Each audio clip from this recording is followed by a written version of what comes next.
Y las conclusiones, chicos, respecto a psicopatología descriptiva y al método fenomenológico. Entonces, la psicopatología descriptiva, como lo hemos visto, describe, categoriza y define experiencias anormales expresadas por el paciente. ¿Correcto? Por eso en la historia clínica que ustedes realicen, van a describir lo que el paciente experimenta, entre comillas, siempre, ¿no? Y luego, también aunadas a la observación en su conducta,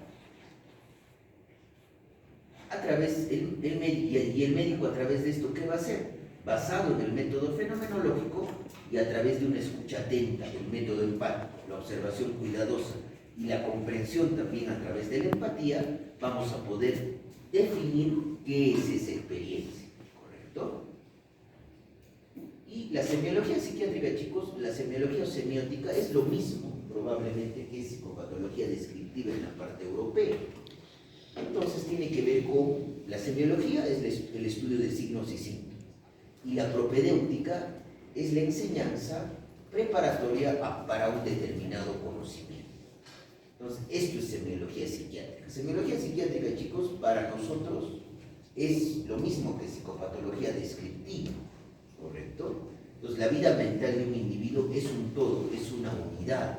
Simplemente cuando nosotros hemos visto, por lo menos con los grupos que yo tengo, y hemos visto el examen mental, por convención o por un denominado fin didáctico, un convencionalismo, yo trato de separar las funciones mentales, porque al final el ser humano no funciona, digamos, con pensamiento a un lado, con afecto a otro, con senso-percepción al otro lado, con la memoria al otro lado, sino funciona como un todo, ¿correcto? Solamente con fines didácticos, y también con fines didácticos separamos las diferentes funciones psíquicas con la parte normal y con la parte anormal que vamos a desarrollar en cada una de nuestras clases. ¿Correcto? Y esto es entrevista psiquiátrica, ya estamos con el tiempo. Entonces, la entrevista psiquiátrica, chicos, viene a ser justamente lo que ustedes con sus jefes de práctica van a hacer día a día, lo que han visto probablemente tanto en consulta externa, tanto en hospitalización, tanto en interconsultas. Y justamente lo que yo les digo, ¿no? El psiquiatra entrevista para diagnosticar.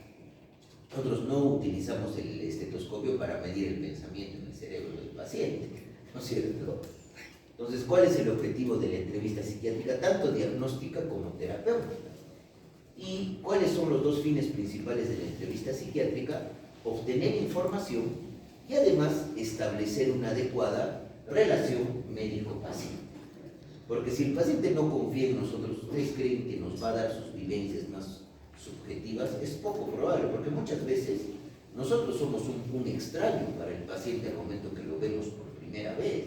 Y el paciente no me va a contar de repente todo lo que experimenta. Uno, ¿no?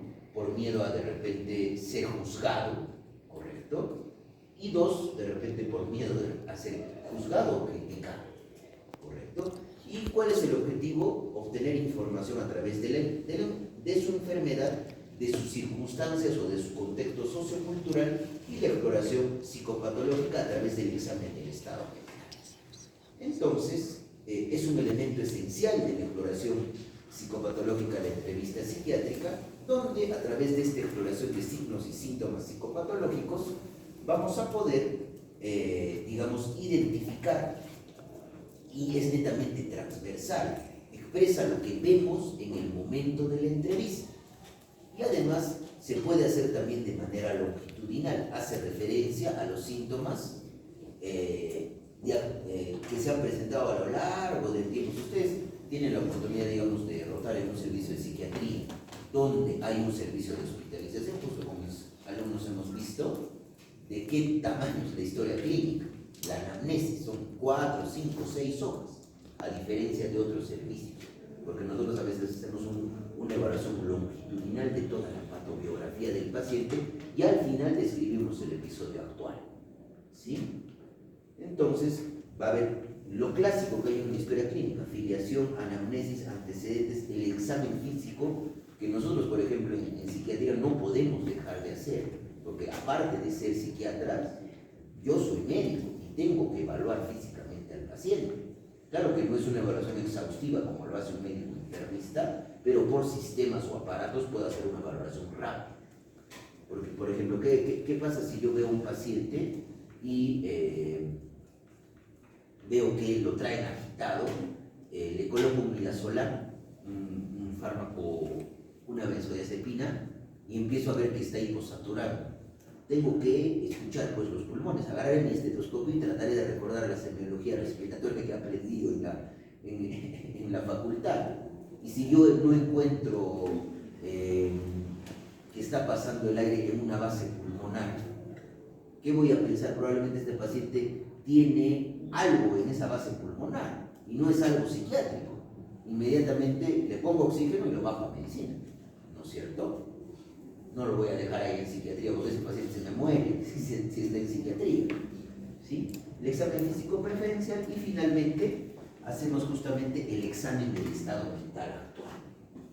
Entonces, miren, dense cuenta acá esto que les está. El médico debe entrenarse para transmitir la información que conviene en cada paso de la entrevista y también para aprender, chicos, a recibir la información a través tanto del lenguaje verbal como no verbal del paciente.